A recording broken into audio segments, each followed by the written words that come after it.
This is TWiT. There is a whole lot that we don't know about the next version of Android, Android P. Like whether they're going to call it Android Pop Rocks or maybe Android Peppermint or Android Pecan Pie.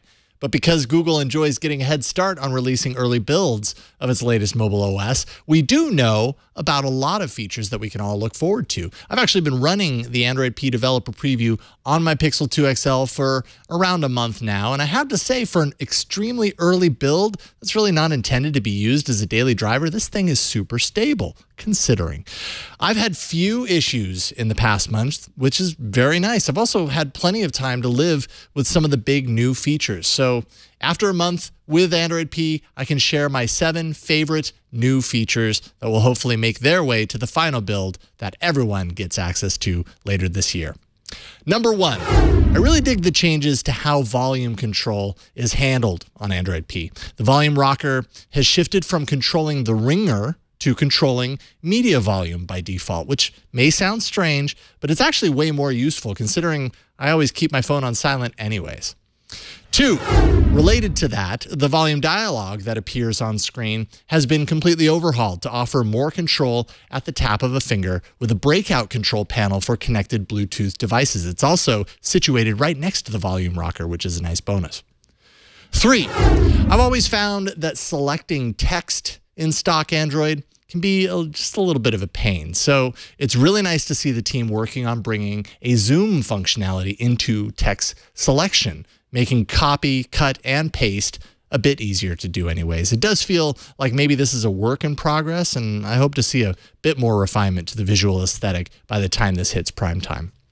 4, there is now a built-in screenshot editor called Markup that can appear after you take a screenshot on your device, which may sound kind of unimportant at first, but I've actually found myself using it a decent amount of times to share screens on social media, and it's simple, it stays out of the way until you need it, and has just the right amount of tools in there.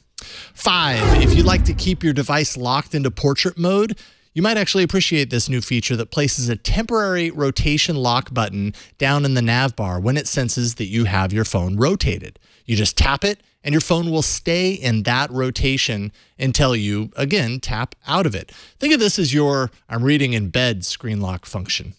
6, smart replies in the notification shade. Inbox and Gmail users and Allo, you've probably all seen this integrated. It's Google's AI replies, so you've seen this before, but now they're bringing that to the notification shade, which is going to save you some extra time from jumping, from the notification into the app in order to send a quick reply. You don't need to do that anymore. Now you just tap the right reply, instantly it's sent.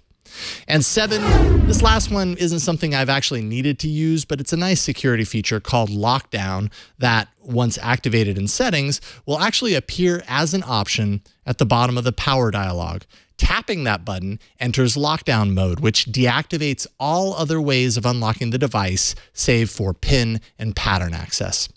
There will be a handful of developer preview updates trickling out over the coming months. I'm sure we're going to hear more about this at Google I/O next month. And as we've seen in the past, that usually means enhancements to these features and even the surfacing of a few new ones that we haven't heard of yet.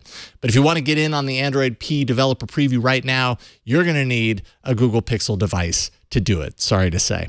I'm Jason Howell, and you can catch me talking all about Android P and so many other things on All About Android every Tuesday here on TWiT.tv.